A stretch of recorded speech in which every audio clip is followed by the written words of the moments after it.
atenção o setor de zonas económicas, zonas francas industriais. Temos também incentivo no setor de hotelaria e turismo. Temos estado a registrar muitos investimentos neste setor. Existe um quadro bastante atrativo. Incentivo no setor de minas, incentivo no setor de indústria transformadoras e outras áreas que, portanto, beneficiam de um quadro específico de incentivos fiscais.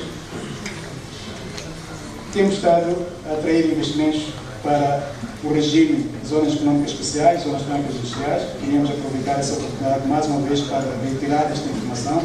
Existe um quadro bastante atrativo em termos de incentivos fiscais para o regime de zonas económicas, zonas francas industriais.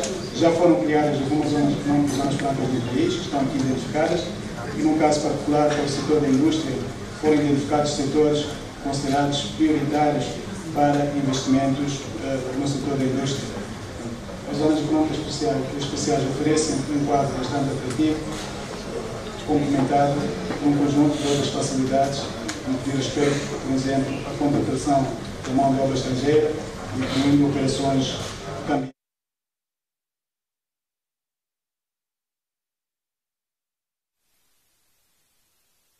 A terra é propriedade do Estado, portanto, não existe terra privada em Moçambique, ela é propriedade do Estado, e é concedida aos investidores em regime de concessão de investimento através de um direito de uso e aproveitamento de terra, que é o título, portanto, é válido por 50 anos, renováveis por períodos gerais.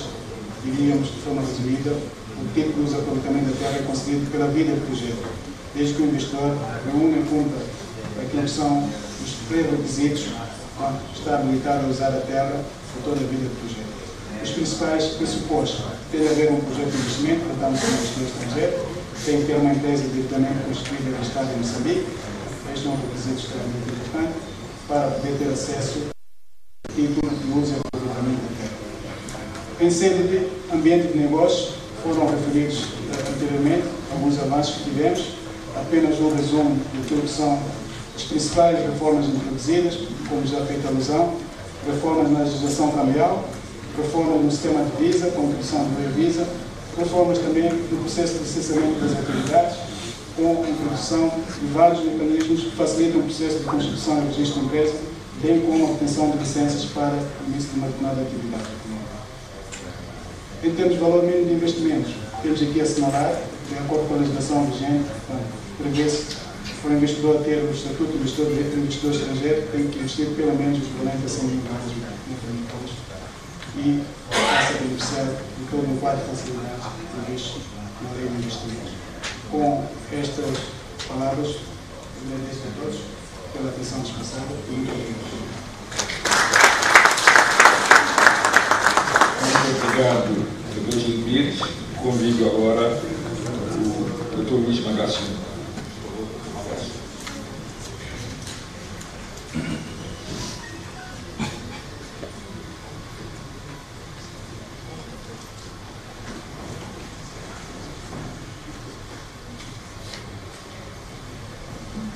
Bom dia a todos.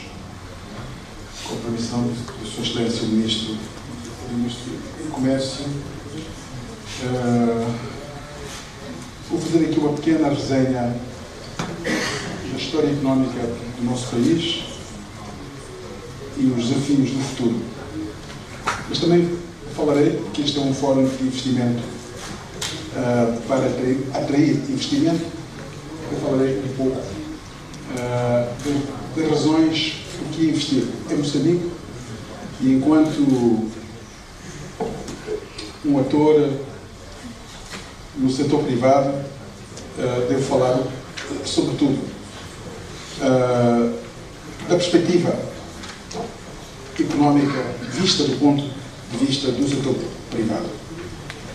Eu, Sr. Moderador, eu devo dizer que dei um trabalho enorme ontem de traduzir tudo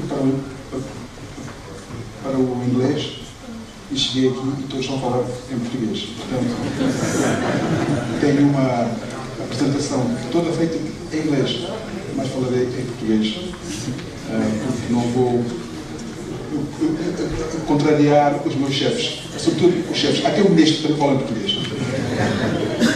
Bom, nós, enquanto país, nós não existimos há 500 anos.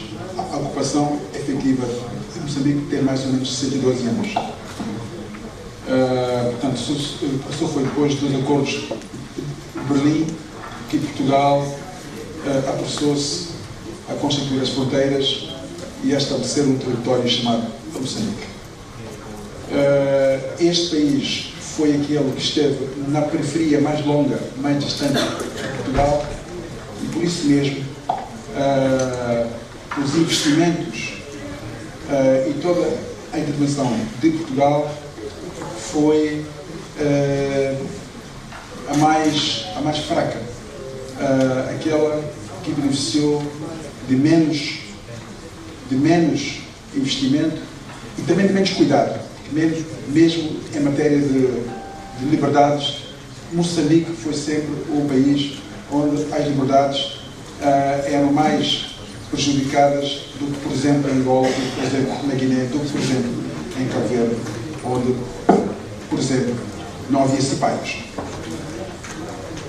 A nossa economia, no tempo colonial, caracterizava-se por um tecido económico e industrial em segunda mão. Nós produzíamos tudo, ou quase tudo, na indústria ligeira alimentar, mas com equipamento em segunda mão.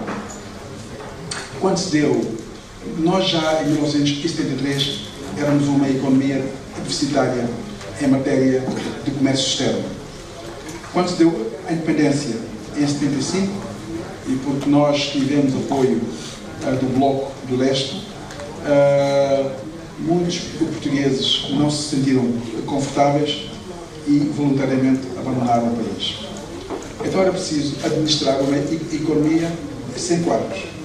O Estado procedeu às intervenções a partir de 1977 e, portanto, tivemos um quadro económico constituído fundamentalmente por empresas estatizadas, empresas de capital do Estado e geridas pelo Estado.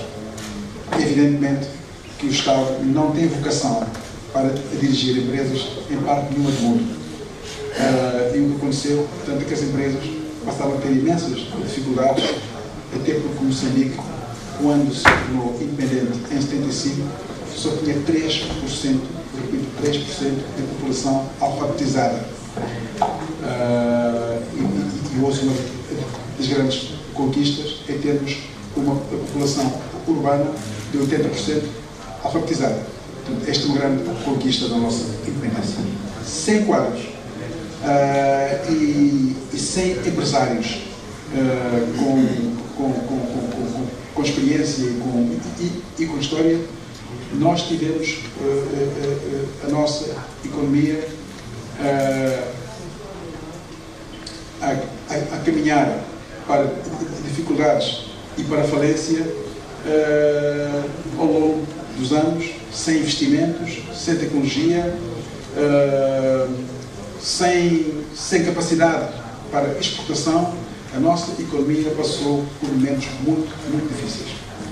Para além disso, nós, em 77, ao declararmos as sanções contra a Rodésia, perdemos logo nessa ocasião 50 milhões de dólares em receitas, e esse dinheiro fez muita falta à nossa economia, de modo que tivemos uma crise económica entre um ano de 77 e um ano de 87, agravado por uma guerra civil que praticamente fragmentou as nossas infraestruturas, que já eram escassas.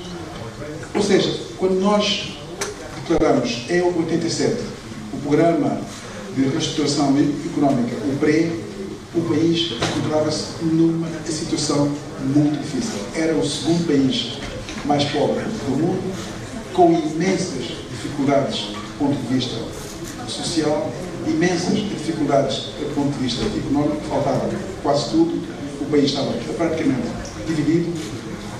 Então nós embarcamos em 86 com um programa com o FMI, que nos permitiu acesso a financiamento externo, acesso a financiamento barato.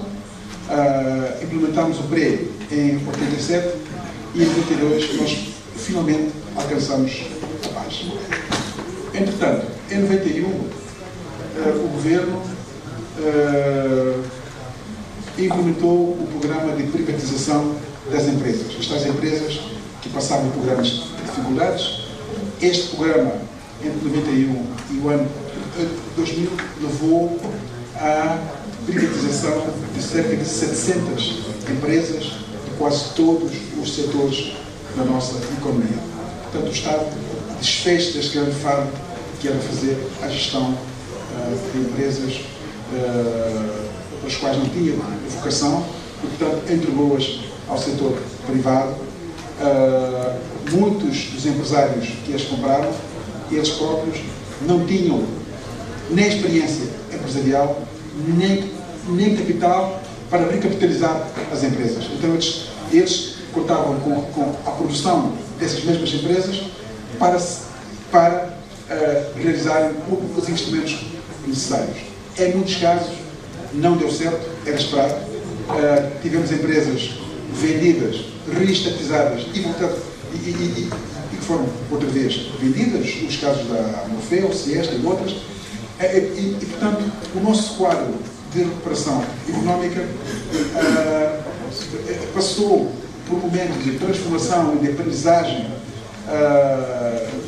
significativo entre 92 e o ano 2000, mas também foi um período em que o Governo apostou naquilo que mais assertivamente fez, que foram as reformas. Houveram reformas muito significativas nesse período.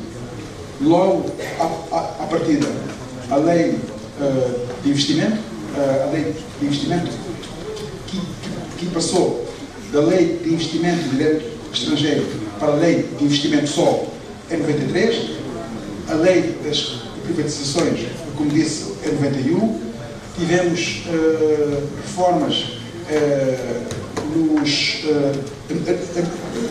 na lei do trabalho e assim por diante, várias reformas que permitiram que o país se tornasse mais atrativo ao investimento. A partir de 95, grandes corporações interessaram-se por Moçambique, começaram as negociações com a Mosal em finais dos anos 90, e depois a Sasol, e depois a Vodafone, e portanto Moçambique passou a ser um país atrativo ao investimento estrangeiro. O crescimento económico moçambicano, nessa altura, andava em média em 8% ao ano. Devo dizer, e isto é muito importante depois para o que se diz a seguir, que o nosso crescimento de 8% ao ano era sem gás, era sem petróleo e era sem carvão. Era, sobretudo, impulsionado por PMEs e reformas. A reforma da lei fiscal, o IVA em 97, o IRPS, o IRPC e todos os outros impostos, o Código Comercial em 2005, todas essas reformas permitiam que empresas pequenas, empresas de média dimensão, pudessem funcionar de uma forma desburocratizada, simples, fazendo negócios de uma forma aberta, transparente. E, portanto, isto é que permitiu que a nossa economia pudesse crescer a níveis tão significativos entre 92 e 2015.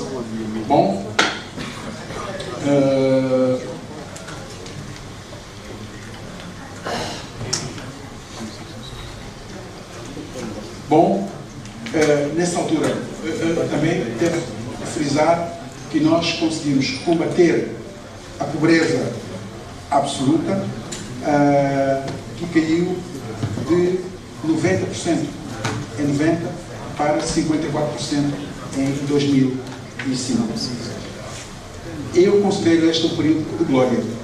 Foi um período em que realmente nós tínhamos imenso prazer em fazer coisas, em ganhar dinheiro, que é mais importante. Aumentou o emprego, aumentou a produção, aumentou a nossa capacidade de exportação. Portanto, foi um período realmente de prosperidade, de crescimento, de redução da pobreza, de aumento real do rendimento dos $90 per capita em 92 para cerca de $520 em 2005. Depois vieram os nossos desafios. E o primeiro desafio foi: temos carvão. E então toda a concentração foi em torno do carvão. Deixamos de reformar, deixamos de prestar atenção às PMEs e a grande prioridade foi o carvão, o setor energético. Uma grande concentração. A atenção foi dada ao carvão. O país continuou a crescer a ritmos significativos, baixou dos 5% em média para 6% em média, mas também foi um período, sobretudo, de uma expansão das nossas infraestruturas. Construíram-se aeroportos, construíram-se pontes, construíram-se estradas, expandiram-se os nossos portos. Então foi um período, eu diria assim, de consagração e de confirmação de Moçambique como destino de investimento. Nos últimos 8 anos tem sido um pouco mais desafiador, se usar aqui esta palavra. Eu não sequer sei se a palavra existe no dicionário, mas eu ouço por aí. Então, a nossa média de crescimento neste período é de cerca de 3,5%.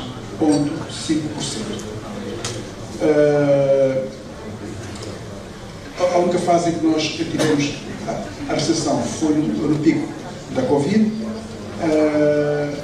mas espera-se, portanto, nesta altura que o setor da indústria extrativa possa impulsionar o crescimento económico. Quais são os nossos setores-chave da economia? A agricultura é um dos principais pilares da nossa economia, que emprega a maior parte da população. Todavia, enfrenta desafios com as fracas infraestruturas, inadequadas técnicas agrícolas e também os desafios climáticos. Dizia um empresário agrícola sul-africano: enquanto a agricultura depender da chuva, sempre terá problemas. O segundo setor é o setor da energia e minas. A exploração mineira de recursos tais como gás, o carvão e outros minérios é crítico para a nossa economia. E temos, por fim, o turismo e os serviços, que é um setor que contribui significativamente para o nosso PIB, mas foi seriamente afetado pela Covid-19. Neste momento, o nosso PIB ronda os 15 bilhões de dólares, portanto há mais ou menos um rendimento per capita de $500.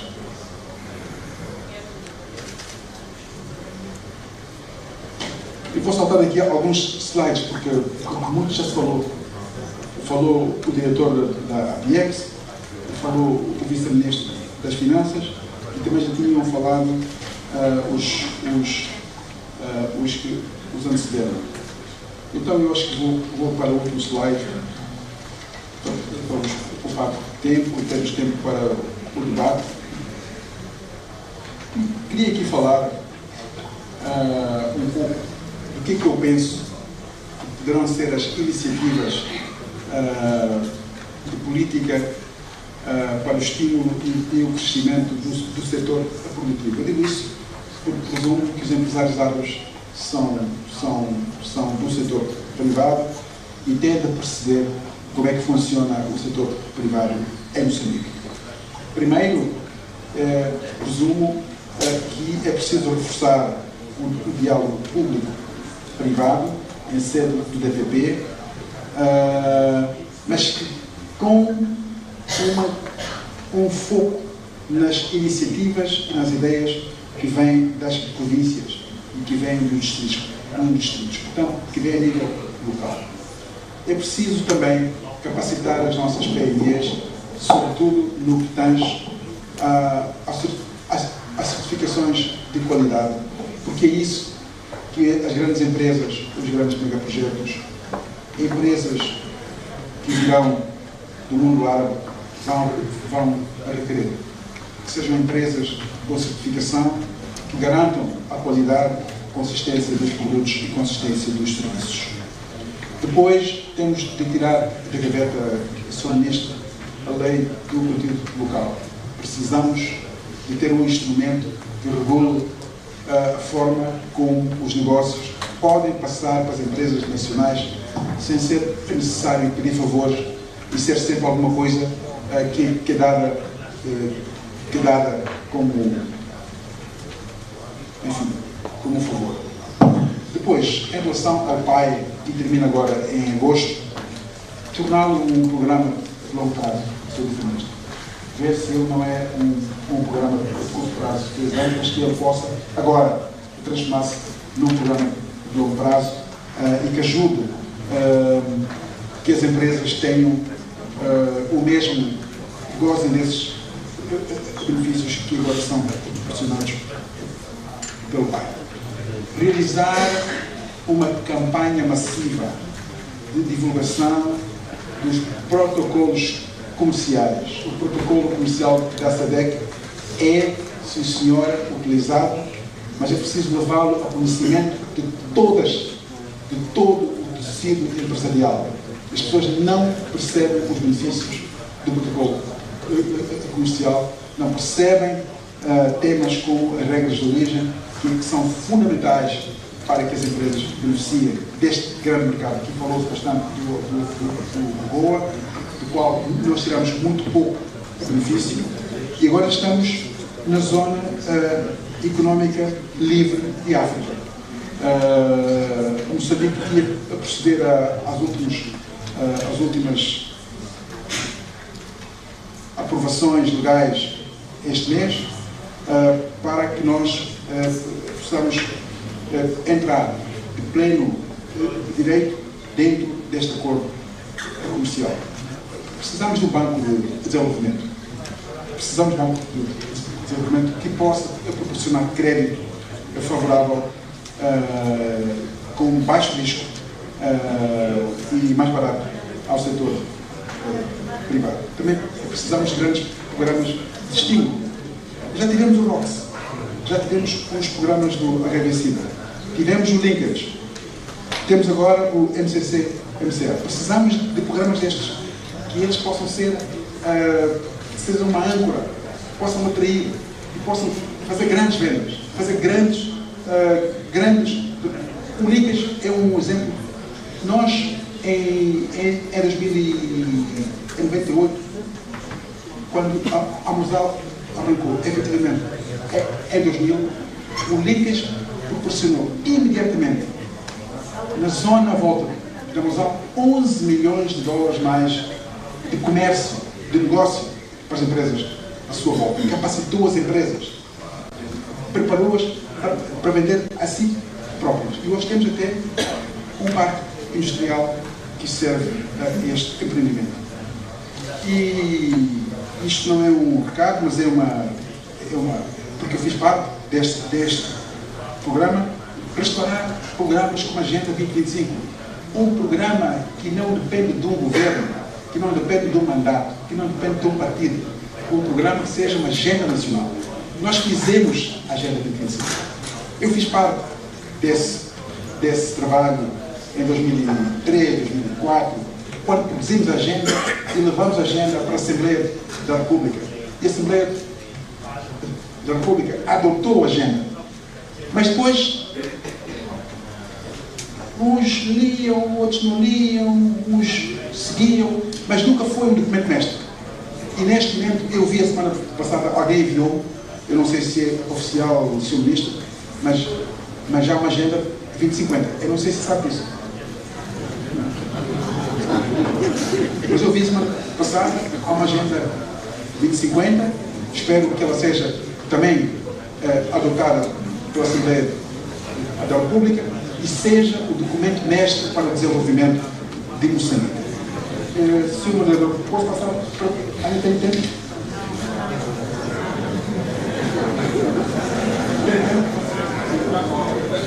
Então, eu tinha aqui mais 2 slides.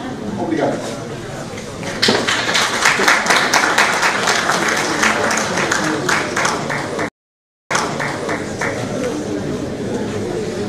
Muito obrigado aos painelistas. Bom, antes de entrarmos para o debate, gostaria de enfatizar que as apresentações trouxeram como presente o facto de a economia moçambicana demonstrar uma grande resiliência, uma resiliência notável, bem como um processo de recuperação do crescimento do PIB desde 2023 e com boas perspectivas para os próximos anos, o que mostra que a nossa economia continuará a apresentar oportunidades de investimento promissoras no futuro.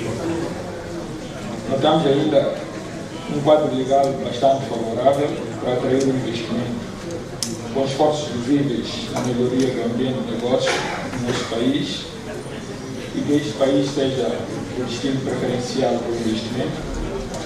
E, por fim, vemos uma resenha histórica da nossa economia e os grandes avanços que foram registrados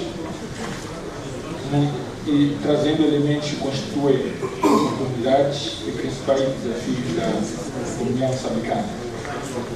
Tenho algumas questões, começando pelo Dr. Magasso. A análise que fez da nossa economia, quais são os principais setores? Falou, mas gostaria que destacasse um pouco essa questão. Quais são os principais setores que acha que devem ser fonte de atração do investimento no nosso país, em linha com o desenvolvimento econômico e como é que isso deve ser feito na prática? A segunda questão é, na sua opinião, Dr. Magasso, quais são as oportunidades mais promissoras para o desenvolvimento econômico sustentável do nosso país nos próximos anos? E como atrair o nosso país? Uma coisa fácil de atrair, mais complicado. Então, como é que nós podemos fazer investimento, tendo em conta também as barreiras ao investimento que foram por si colocadas? Em relação ao produto de vida, tendo em conta o histórico, quais são as dinâmicas recentes da legislação que fornecem incentivos aos investidores para que possam ser atraídos e retidos de investimentos no nosso país? A segunda questão, um dos grandes desafios atuais tem a ver com a retenção dos lucros, dos ganhos, dos dividendos, destes grandes investimentos que são feitos em Moçambique. Que incentivos existem no nosso país para que os investidores externos possam reinvestir os seus lucros em Moçambique e aumentarem o efeito multiplicador na economia? A terceira e última questão, qual é o seu pensamento em torno das vozes da sociedade civil, sobretudo, que advogam pela revisão de contratos com grandes investimentos externos, por forma a aumentar os benefícios do investimento no nosso país? Em jeito de provocação, que equilíbrio pode ser criado entre esta necessidade de atrair investimento e, ao mesmo tempo, assegurar a retenção dos benefícios do território nacional? A doutora Mirka Tivan, nosso vice-ministro da Economia e Finanças, gostaria de saber qual é que acha que pode ser o papel das parcerias público-privadas na dinamização da nossa economia, tendo em conta o foco que nós temos de fortalecimento da economia nacional. A segunda questão, que conselhos poderia dar aos potenciais investidores? Foi dito aqui, Sua Excelência ministro Moreno, que estão cerca de 4 dezenas de empresários árabes. Então, que conselho que poderia dar para que possam investir nesse país? A terceira e última questão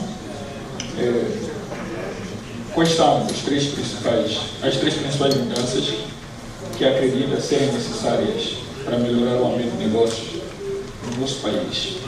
Agora, eu tenho uma questão para os três painelistas, tem a ver com a última colocação do Dr. Magasso sobre a zona de comércio livre africana. Gostaria de saber dos três painelistas o que acham que podem constituir oportunidades para o nosso país, esta zona de comércio livre, e como país, e tendo em conta os níveis de desenvolvimento diferentes com as outras nações, que desafios poderíamos ter. Espero que tenham todos registrado e começaria pelo Dr. Magasso. Muito obrigado. Bom, eu vou pedir depois, não agora, mas depois que me repita a segunda pergunta, porque a primeira pergunta eu percebi. Em relação à sua primeira pergunta, os principais setores... Posso repetir agora? Pode. Bom, na sua opinião, quais são as oportunidades mais promissoras do desenvolvimento econômico e sustentável no nosso país nos próximos anos? E como atrair e reter investidores, tendo em conta as oportunidades que colocou e também tendo em conta as barreiras que apresentou? Bom, temos 15 minutos do nosso tempo e gostaria que os oradores explorassem também da maneira. Os 5 minutos para cada. Muito obrigado. Agora você mesmo sucinto. Eu tinha já aqui feito menção dos principais setores que eu penso que são aqueles aos quais deve ser prestada especial atenção. Primeiro, eu tinha aqui feito menção, a agricultura. Dr. Magasso, eu só queria pedir a atenção da plateia para ficar. Estamos a ter vários debates e assim não vamos poder aproveitar o que está aqui a ser colocado pelos painelistas. Agricultura, por quê? Primeiro, porque temos zonas agroclimáticas de grande potencial de produção. Devo lembrar aos investidores árabes que aqui estão que a África do Sul e o Zimbábue a África do Sul ainda é um grande celeiro em África. E as terras não mudam de cor quando atravessamos a fronteira. A fronteira é a mesma. E se nós virmos, por exemplo, no caso do Zimbábue, que foi o maior produtor de milho e de tabaco em África, as zonas agroecológicas mais produtivas são em direção a Moçambique. É exatamente na fronteira com Moçambique que as melhores terras existem. Portanto, as melhores terras estão deste lado. É possível produzir. Não perguntem porque é que não se produz agora, porque não se produzia também no tempo colonial. Aqui é um grande equívoco de várias pessoas. Posso falar?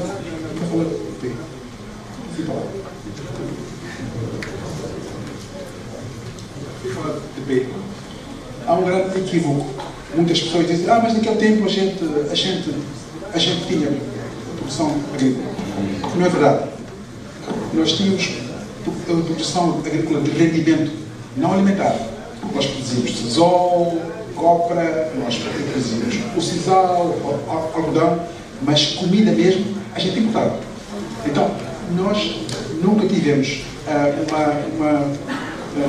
uma intervenção significativa na produção agrícola alimentar. E nisso eu estimulo os nossos investidores árabes que têm problemas de chuva. Nós não temos faltas de chuva, eu tenho falta de rios.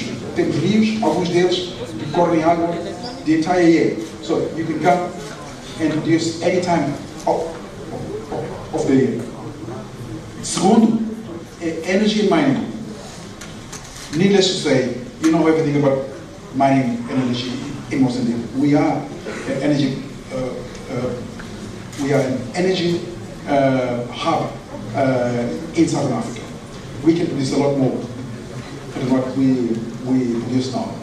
Temos a barragem de Cabora Bassa, que é já conhecida. Ela produz 2.000 megawatts. É muita energia para o nosso país. Nós consumimos cerca de 400 megawatts. Mas para a África do Sul não é nada. Eles consomem 40.000. Nós não temos capacidade para fornecer nem metade dessa energia. Então, o setor energético em Moçambique é bastante atrativo. E depois temos o setor das infraestruturas. Nós precisamos de estradas, precisamos de autoestradas e podem ser feitas autoestradas em regime de PPP, com portagens, em que é um grande investimento de muito e longo prazo. E depois, na área turística, temos uma boa costa, temos sol todo o ano, temos acesso a um oceano, e, portanto, podem vir cá e podem investir neste setor. Portanto, eu elegeria estas cinco áreas: agricultura, energia, minas, turismo e infraestruturas, como áreas com grande potencial para investimento. E porquê investir? E como investir? É Moçambique. Como? Sobretudo. Eu trabalho para uma empresa que é a consultora mais antiga de Moçambique. Há 30 anos que trabalho para essa empresa. E nós, nos anos 90, aqui o Dr. Gil é um bocado novo, mas aqui o amigo Nuno sabe o que estamos a fazer ao longo de África e ao longo do mundo, promovendo Moçambique. Nós sempre aconselhamos os investidores estrangeiros, e neste caso os investidores árabes, a procurarem serviços profissionalizados em Moçambique. Um grande erro tem sido sempre virem por aqui e encontrarem a primeira pessoa na rua e chamam-se a pessoa de parceiro, e depois as coisas correm mal.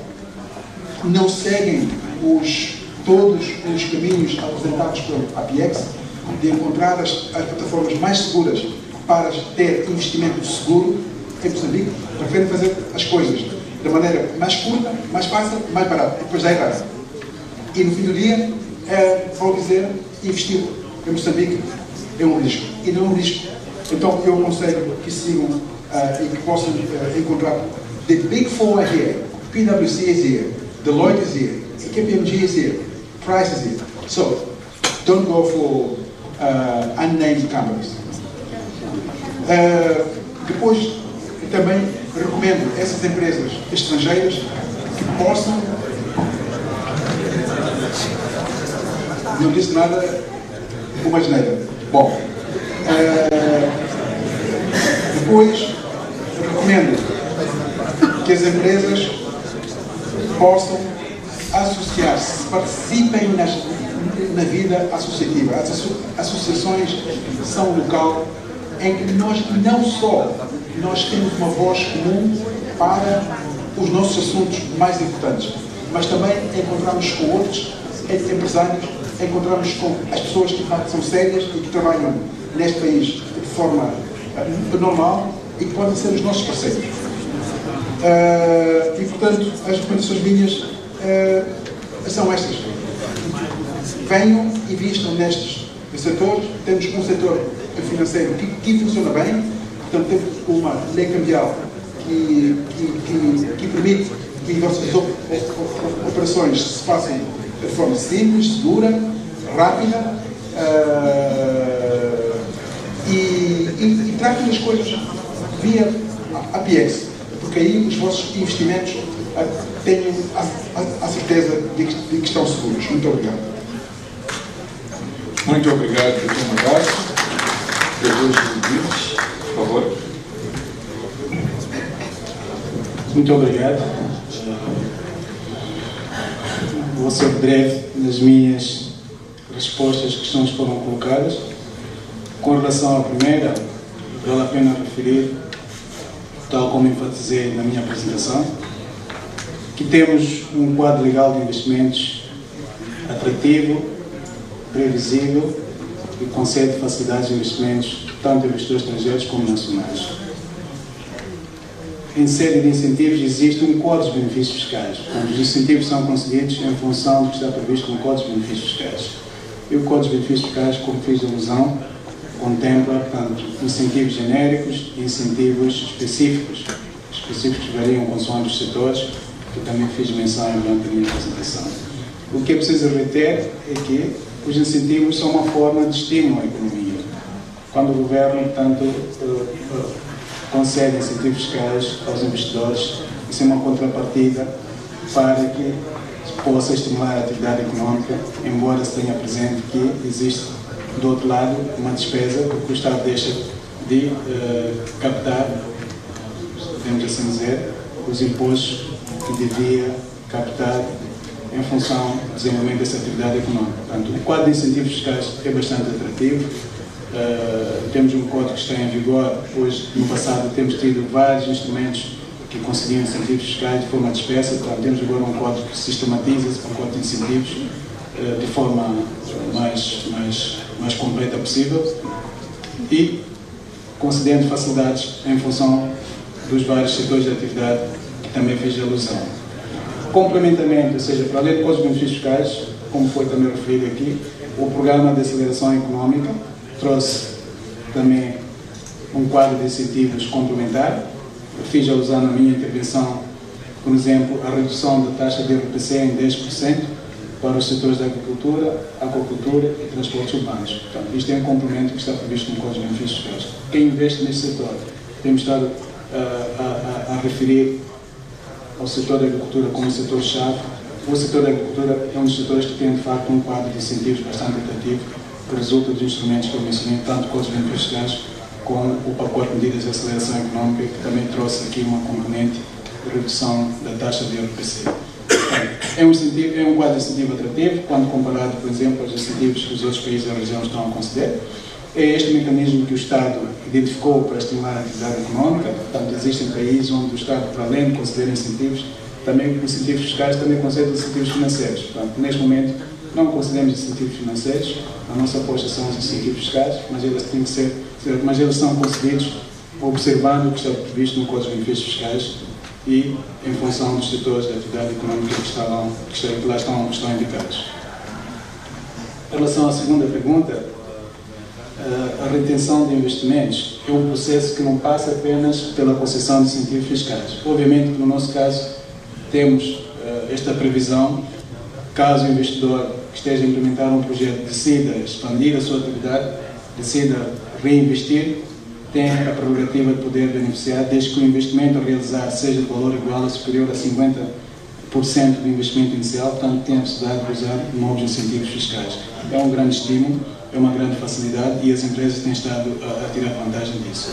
Mas, como eu dizia, quando falamos de reinvestimento, não temos que ver essa abordagem apenas associada aos incentivos fiscais. Ela também está dependendo de todo um conjunto de atividades que são desenvolvidas, tendo em vista a retenção desse investimento. Em primeiro lugar, maior apoio, maior assistência aos investidores, para que de facto sintam que o Estado está a acarinhá-los, apoiando nas situações em que estejam a enfrentar algum constrangimento, portanto, a remoção dos constrangimentos que possam estar a enfrentar, uma assistência mais próxima.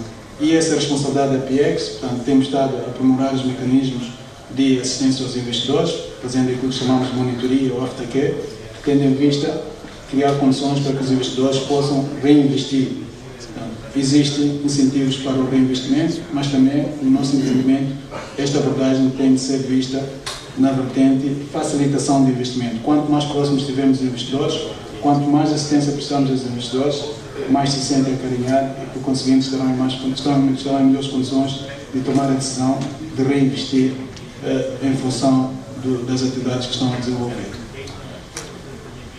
Em relação à terceira questão, sobre a revisão dos contratos dos incentivos fiscais, este é um debate que nunca vai ser consensual, mas temos que ter presente que os incentivos fiscais que algumas empresas estão a usufruir neste momento, eles foram concedidos num certo contexto.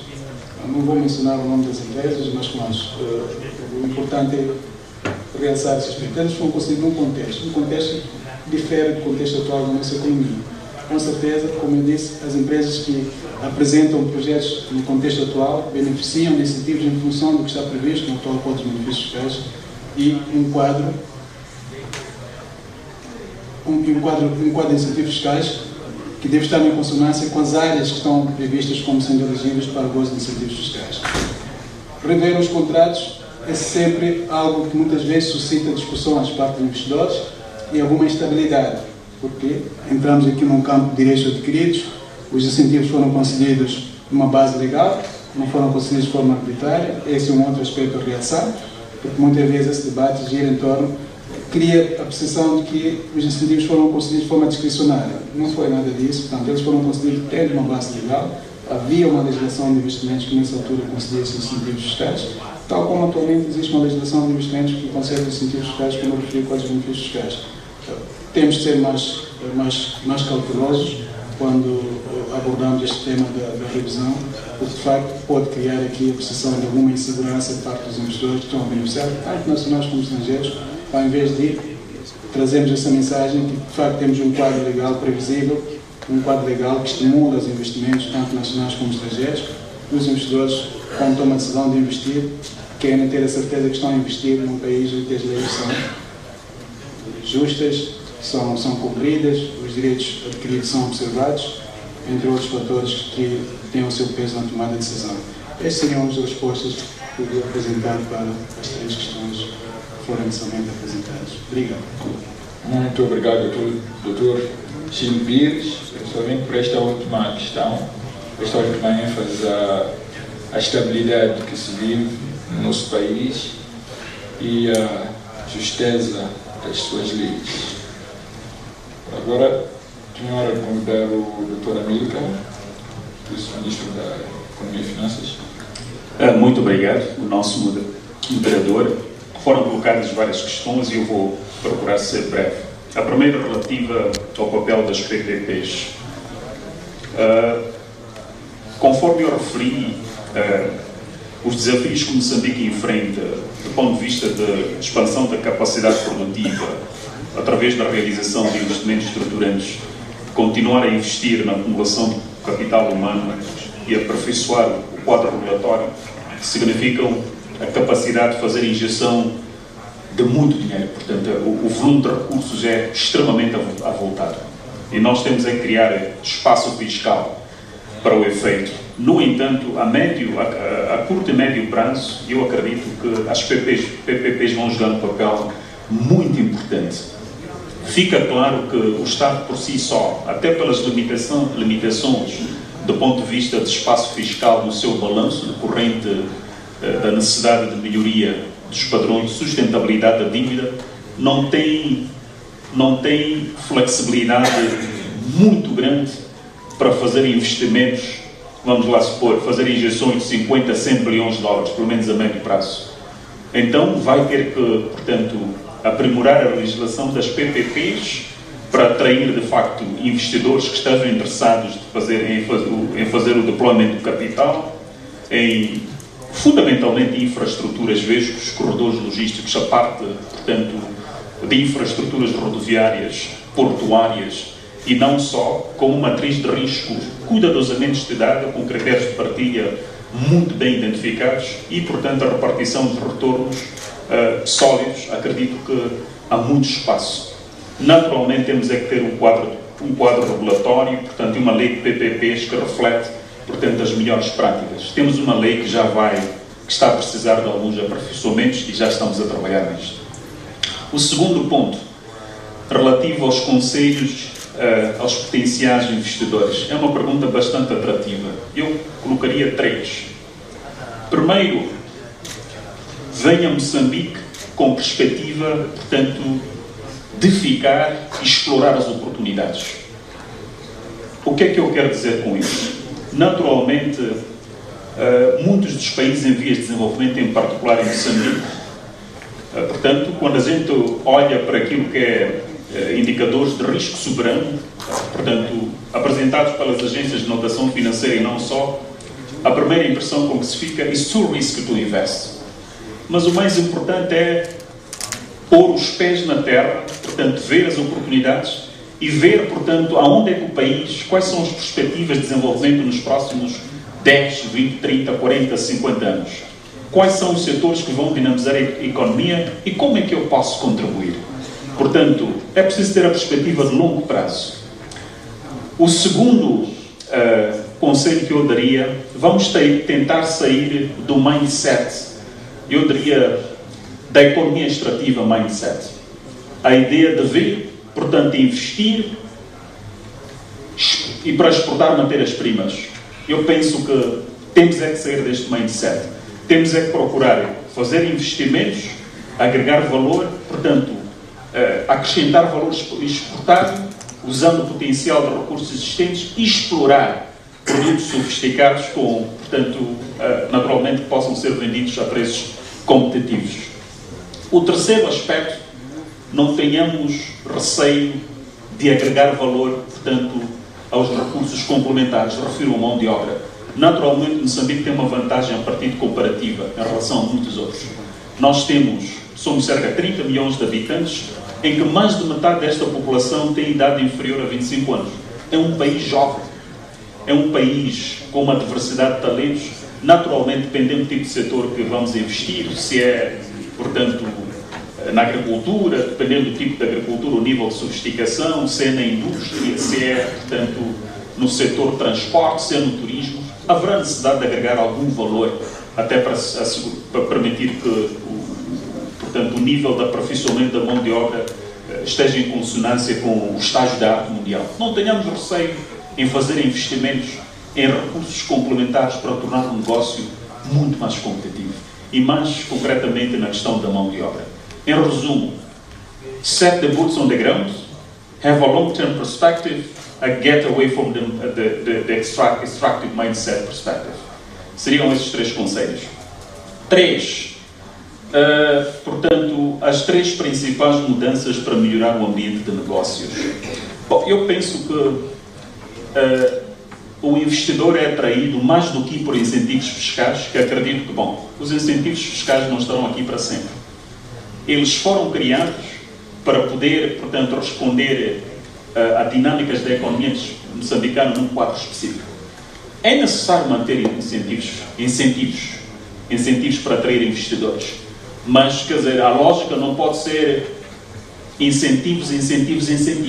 A economia tem que ser atrativa. Temos é que ter um quadro regulatório suficientemente robusto. As questões associadas, portanto, direitos de propriedade muito bem definidos. Temos é que louvar os passos que o país deu, a lei de investimento, o respectivo regulamento, a lei cambial, a lei de trabalho, que estão em linha com as melhores práticas internacionais. Portanto, agora, há desafios, temos é que ver para a questão do financiamento. E aqui também eu penso que o empresariado pode jogar um papel muito importante. Atrair fundos, portanto, de diversa tipologia de fundos. Por exemplo, vou dar um exemplo específico que noto. Há eventos que têm sido organizados de tempos em tempos que têm visto a estimular as startups na área da IT e não só. As Logtechs, as PropTechs e as Endtechs. Mas estes investidores, portanto, demandam capital. Então, não tenhamos receio. Uma forma de investir, se calhar, é fazer o deployment do equity. Portanto, entrar na estrutura, portanto, acionistas dessas empresas, ajudar a ideia a ganhar corpo e, portanto, tornar uma ideia pequena num grande império empresarial. Então, isto liga-se com o conselho que eu dei, a sugestão que eu dei. Para isso só pode ser possível se nós tivermos a perspectiva de longo prazo. E também, naturalmente, não podemos deixar de mencionar que, ao nível do setor público, temos é que fazer o trabalho de assegurar que os fundamentais macroeconómicos sejam suficientemente robustos, aquelas que são as funções primaciais do Estado sejam, portanto, realizadas com nível de competência, idoneidade e sofisticação necessária e que tenhamos um quadro, portanto, um level playing field suficientemente atrativo para os investidores estarem aqui e em parceria, naturalmente, com as empresas moçambicanas. E a última pergunta sobre a zona de comércio livre. Bom, aqui eu diria que, bom, temos é que primeiro, e levo uma questão colocada pelo Dr. Magasso, ter um domínio profundo sobre a arquitetura do African Continental Free Trade Agreement. Quais são as potenciais vantagens que nós podemos, portanto, retirar como país e, portanto, criarmos as condições para que as nossas empresas estejam suficientemente desenvolvidas, portanto, se faça o trabalho de casa para que o país não seja, portanto, um mero, como é que se diz, bystander em inglês, desta iniciativa. Nós temos é que ser, usá-la proativamente e tirar vantagens para a economia moçambicana. Obrigado. Muito obrigado.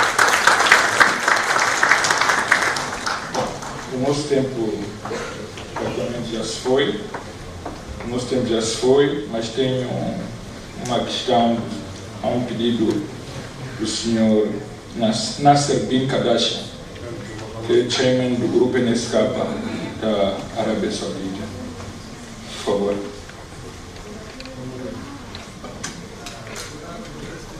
Peço o microfone.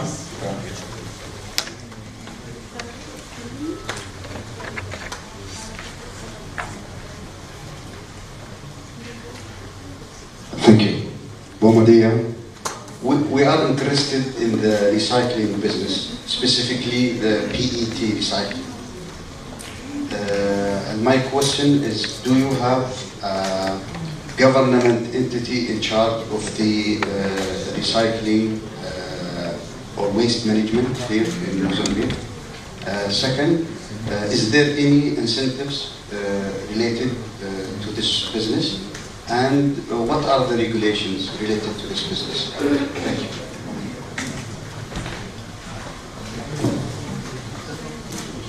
Muito obrigado. Dr. Gil, por favor. Thank you very much. First of all,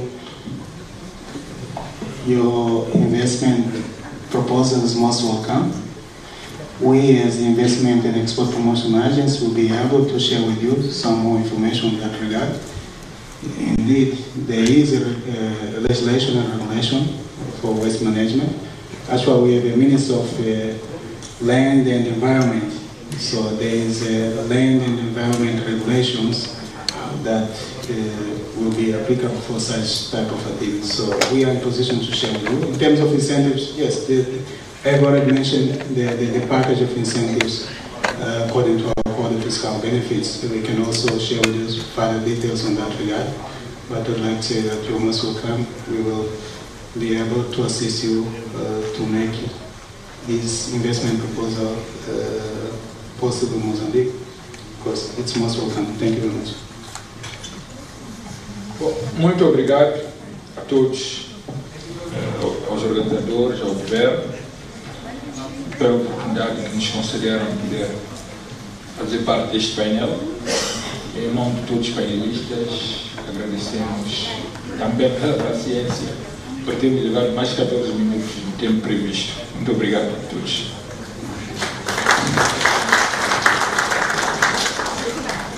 Muito obrigado pela partilha de informações tão úteis quanto oportunas. Penso que as informações serão prosseguidas nos contactos paralelos que decorrem à margem deste fórum. Temos oportunidades de networking para prosseguir com o aprofundamento das informações conforme seja necessário, de caso a caso. Esta sessão termina, portanto, por aqui.